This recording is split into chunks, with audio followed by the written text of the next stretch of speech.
मासूमा बहन भाइयों में सबसे बड़ी थी। मासूमा अपने घर की सबसे लाडली और समझदार बेटी थी। मासूमा हर वक्त हंसती खेलती और दूसरों के साथ मजाक करती रहती थी। वो बड़ी से बड़ी गुस्से वाली बात को भी हंसी मजाक में डाल देती। मासूमा बहुत नेक किरदार और बापर्दा लड़की थी। मासूमा की शादी अपने खालाजाद कज़न से हुई। मासूमा की तरह रहीम भी बहुत ही नेक और बाकिरदार इंसान था। लोग दूर दूर से रहीम और मासूमा से अपने लिए दुआएं करवाने के लिए आते। रहीम और मासूमा की ज़िंदगी बहुत खुशहाल थी। अल्लाह ताला ने उन्हें हर नेमत से नवाजा था।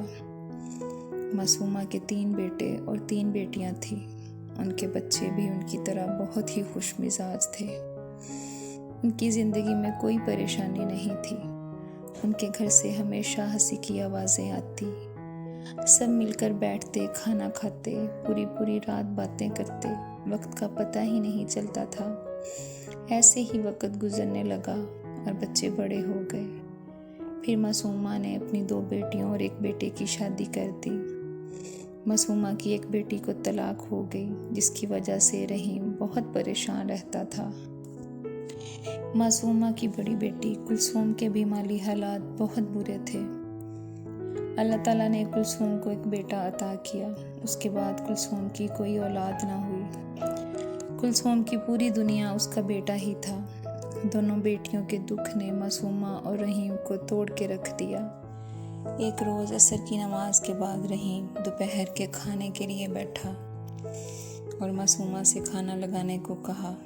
मासूमा खाना लेकर कमरे में आई तो देखा रहीम अपने सीने पर हाथ रखे चारपाई पर लेटा हुआ था। मासूमा ने फ़ौरन अपने बेटे को डॉक्टर को लाने को कहा। जब तक डॉक्टर आया शायद बहुत देर हो चुकी थी। रहीम का इंतकाल हो चुका था हार्ट अटैक से। रहीम की वफ़ात के बाद जैसे मासूमा की तकदीर का पहिया उल्टा घूमने लगा। उस पल से शायद मासूमा का बुरा वक्त शुरू हो गया। मासूमा को एक तरफ अपने शौहर के जाने का दुख था और दूसरी तरफ अपनी बेटियों के दुख। लेकिन मासूमा ने कभी अपना दुख किसी को जाहिर ना होने दिया। आखिरकार मासूमा की बेटी के लिए एक रिश्ता आया और मासूमा ने अपनी बेटी की दूसरी शादी कर दी, जिससे मासूमा की बेटी की दूसरी शादी हुई। वो आदमी पहले से शादीशुदा था, लेकिन उसकी बीवी वफ़ात पा चुकी थी और उसके जवान बच्चे थे। उसने उन बच्चों को दिल से अपनाया और माँ की तरह प्यार दिया और अब वो अपने घर में खुशी खुशी रहने लगी।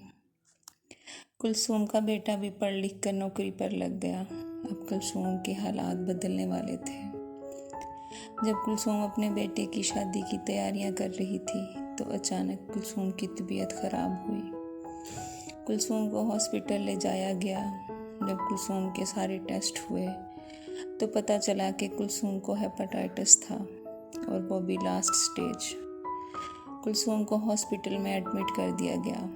कुछ दिनों के बाद कुलसूम कोमा में चली गई। मासूमा भी अपने शौहर के दुख से ही नहीं निकली थी कि उसे अपनी जवान बेटी का दुख मिल गया। कुलसूम का बेटा बहुत ही नेक और फरमाबरदार था। कुलसूम का बेटा और माँ दिन रात कुलसूम के पास बैठे रहते। फिर एक दिन डॉक्टरों ने मासूमा से कहा कि आप अपनी बेटी को घर ले जाएं। मासूमा ने डॉक्टरों की इस बात को मानने से इनकार कर दिया। मासूमा ने कहा, मैं अपनी बेटी को मरते हुए नहीं देख सकती, आप अपनी आखिरी कोशिश करें। कुलसूम बहुत दिन कोमा में रही, उसके बाद इंतकाल कर गई। जवान बेटी की मौत का सदमा सहना मासूमा के लिए आसान नहीं था, लेकिन मासूमा जानती थी कि अगर वो हिम्मत हार जाएगी तो कुलसूम का बेटा भी टूट जाएगा, क्योंकि कुलसूम के बेटे के लिए उसका सब कुछ उसकी माँ थी, उसकी दोस्त, उसकी हमराज। वो अपनी माँ को दुनिया की हर खुशी और हर सुख देना चाहता था, लेकिन शायद अल्लाह की रज़ा कुछ और थी।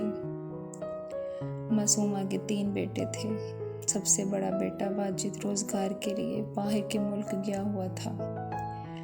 मासूमा की बेटी को फौत हुए अभी कुछ दिन ही हुए थे कि उसे पता चला कि उसके सबसे छोटे बेटे ज़ुहैब को हेपाटाइटिस है। ज़ुहैब की शादी को भी सिर्फ 3 साल हुए थे। ज़ुहैब की एक 2 साल की बेटी थी और दूसरी बेटी पैदा होने वाली थी। मासूमा के घर के हालात बहुत ख़राब हो चुके थे। ज़ुहैब की बीवी ने बहुत मेहनत की, बहुत काम किया और अपने शोहर की बीमारी का इलाज करवाया। वो दिन भर मेहनत करती और अपने बच्चों और अपनी सास और अपने शोहर का खर्चा उठा रही थी। लेकिन उस बेरहम बीमारी ने ज़ुहैब का पीछा ना छोड़ा।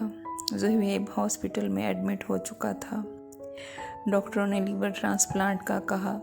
ज़ुहैब के बड़े भाई अरसल ने कहा कि अगर मेरा लीवर मैच करता है तो मैं दूंगा। जब मासूमा को इस बात का पता चला तो मासूमा ने इस बात से इनकार कर दिया। मासूमा ने कहा कि मेरा एक बेटा तो मौत के मुंह में है, अगर मेरे दूसरे बेटे को भी कुछ हो गया तो मैं क्या करूंगी।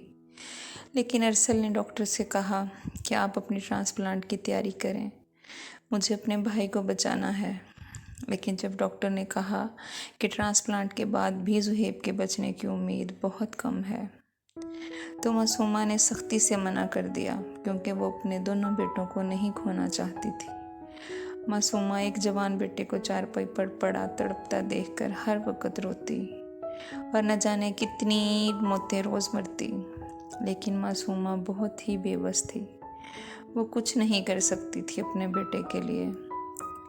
ऐसे ही वक्त गुजरता गया और एक दिन अचानक ज़ुहैब की तबीयत बहुत ख़राब हो गई। ज़ुहैब एक हफ्ता तक बेहोश रहा और इसी बेहोशी में ही उसकी वफ़ात हो गई। ज़ुहैब की वफ़ात के कुछ अरसा बाद ज़ुहैब की बीवी की भी दूसरी शादी हो गई। क्योंकि वो भी जवान थी और उसकी बच्चियां बहुत छोटी थी, इसलिए उसके माँ बाप ने अपनी बेटी की दूसरी शादी कर दी। अरसल अपने बीवी बच्चों के साथ दूसरे शहर में रहता था। अब मासूमा बिल्कुल अकेली हो गई। सब अपनी अपनी ज़िंदगियों में मसरूफ़ हो गए। मासूमा हर वक्त ज़ुहैब को और उसके बच्चों को याद करके रोती रहती। मासूमा का ब्लड प्रेशर बहुत हाई रहने लग गया। मासूमा अपने दोनों बच्चों के गम को अपने दिल में छुपाए सबके सामने हंसती रहती। आज ज़ुहैब को गए 1 साल हो गया। ज़ुहैब की बरसी थी। अरसल कुछ दिन पहले अपनी माँ के पास आ गया और ज़ुहैब की बरसी की तैयारियाँ की। घर में मेहमान आने लगे। अरसल गली में अपनी खाला से मिलता है और कहता है, खाला जी आप घर चलें, मैं धोबी से अपने कपड़े ले आऊँ।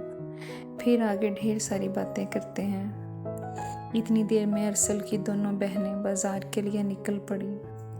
अभी वो आधे रास्ते में पहुंची थी कि उन्होंने देखा रोड पर एक एक्सीडेंट हुआ है। सड़क पर बहुत ज़्यादा खून बिखरा हुआ था। उन्होंने दिल में दुआ की कि या अल्लाह, ये जो भी कोई है इसको अपने हिफ्ज़ व अमान में रखना। वो सारे रास्ते यही सोचती गईं कि पता नहीं किस माँ का बेटा होगा, किस बहन का भाई होगा। जब वो बाज़ार जाकर रिक्शा से उतरी तो उन्हें एक कॉल आती है कि अरसल का एक्सीडेंट हो गया है, जल्दी से घर पहुंचो। उसकी बहन ने दिल पर हाथ रखा और अल्लाह से दुआ की कि या अल्लाह, जो एक्सीडेंट हमने देखा है वो कहीं अरसल का ना हो। जब तक वो घर पहुंची तब तक मासूमा अपनी बहन के साथ हॉस्पिटल जा चुकी थी। मासूमा और उसकी बहन जब हॉस्पिटल पहुंचे तो वहां से उन्होंने बताया कि अरसल के दिमाग में चोट लगी है, जिसकी वजह से उसे बड़े अस्पताल मुंतकिल कर दिया गया है। बड़ा हॉस्पिटल दूसरे शहर में था। मासूमा अपनी बहन के साथ वहां पहुंची। वहां के डॉक्टरों ने भी अरसल को जवाब दे दिया। जब मासूमा वहां पहुंची तो अरसल को एम्बुलेंस में डाला जा रहा था। अरसल खून में लथपथ था और उसका मुंह बहुत बुरी तरह सूज चुका था। अपने बेटे को इस हालत में देखकर उस माँ पर क्या बीती होगी, वो माँ ही जानती है। मासूमा से खड़ा भी नहीं हुआ जा रहा था। जैसे तैसे करके मासूमा को उसकी बहन घर ले आई। अरसल को दमा के हॉस्पिटल में ले गए और वहाँ उसके सारे टेस्ट हुए। डॉक्टर ने कहा कि वो अरसल को नहीं बचा सकते, क्योंकि अरसल के सर की हड्डी टूट चुकी थी। अरसल आर्मी में जॉब करता था इसलिए उसके एक आर्मी के दोस्त ने कहा कि आप अरसल को आर्मी के हॉस्पिटल में शिफ्ट करें। अरसल की बहनों ने फ़ौरन से एम्बुलेंस मंगवाई और अरसल को आर्मी के हॉस्पिटल में शिफ्ट करने लगे। अभी आधे रास्ते में ही पहुंचे थे कि एम्बुलेंस चलते चलते बंद हो गई। जब तक दूसरी एम्बुलेंस आई तब तक अरसल की हालत काफ़ी बिगड़ चुकी थी। अरसल को ठंडे पसीने आ रहे थे और उसका पूरा जिस्म ठंडा हो चुका था। जब अरसल आर्मी के हॉस्पिटल में पहुंचा तो वो अपनी आखिरी सांसें ले चुका था। जब डॉक्टर ने कहा कि अरसल ख़त्म हो चुका है तो उसकी बहन के पाँव के नीचे से ज़मीन निकल गई। वो दिल ही दिल में ये सोच रही थी कि अपनी माँ को कैसे बताए कि उसका दूसरा बेटा भी इस दुनिया से जा चुका है। मासूमा के दरवाजे पर एम्बुलेंस आकर रुकी। मासूमा भागी भागी बाहर गई। जब देखा तो अरसल की लाश को एम्बुलेंस से निकाला जा रहा था। मासूमा ने एक मजबूत चट्टान की तरह अपने बेटे का इस्तकबाल किया। मासूमा अपने बेटे के जनाजे के पास बैठी सबको दिलासे दे रही थी, लेकिन मासूमा अंदर से टूट चुकी थी। जब सब सो गए तो मासूमा अपने बेटों की कब्र पर गई और धाड़े मार मार कर रोती रही। मासूमा की बहनों ने मासूमा को बहुत हौसले दिलासे दिए, लेकिन उस माँ को सब्र कैसे आए जिसकी 3 जवान औलादें चली गई। सब अपने अपने घरों को चले गए। मासूमा रोज़ाना पौधों से फूल तोड़ती जो ज़ुहैब ने अपने हाथों से लगाए थे और अपने बेटों की कब्रों पर रख कर आती। मासूमा के चेहरे की हंसी पता नहीं कहाँ खो गई। मासूमा बस अपनी औलाद के दुख में रोती रहती। फिर एक रात मासूमा के सीने में दर्द हुआ, दर्द बहुत ज़्यादा। मासूमा ने अपनी बेटी से कहा कि मुझे हॉस्पिटल ले जाओ। जब तक एम्बुलेंस आई तब तक मासूमा को खून की उल्टी आना शुरू हो गई और मासूमा हॉस्पिटल जाने से पहले ही बेहोश हो गई। मासूमा को बहुत बुरा हार्ट अटैक हुआ था और हॉस्पिटल पहुंचने से पहले ही मासूमा इंतकाल कर गई। मासूमा का घर वीरान हो गया। जहाँ कभी कहकहों की आवाज़ें थी वहाँ बहुत गहरा सन्नाटा था और लोगों को तरह तरह की बातों का मौका मिल गया। किसी ने कहा मासूमा के घर पर तो जिन्नात रहते थे, इसलिए मासूमा का घर उजड़ गया। किसी ने कहा मासूमा के घर पर किसी ने काला जादू कर दिया है। बस जितने मुंह उतनी बातें, लेकिन शायद मासूमा की तकदीर ही ऐसे लिखी थी। और मासूमा ने बहुत मजबूती से चेहरे पर हंसी सजाए अपनी तकदीर का सामना किया। तो दोस्तों, कैसी लगी आपको मासूमा की कहानी? मिलते हैं अगली कहानी में, हमारा इंतज़ार कीजिएगा। अल्लाह हाफिज़।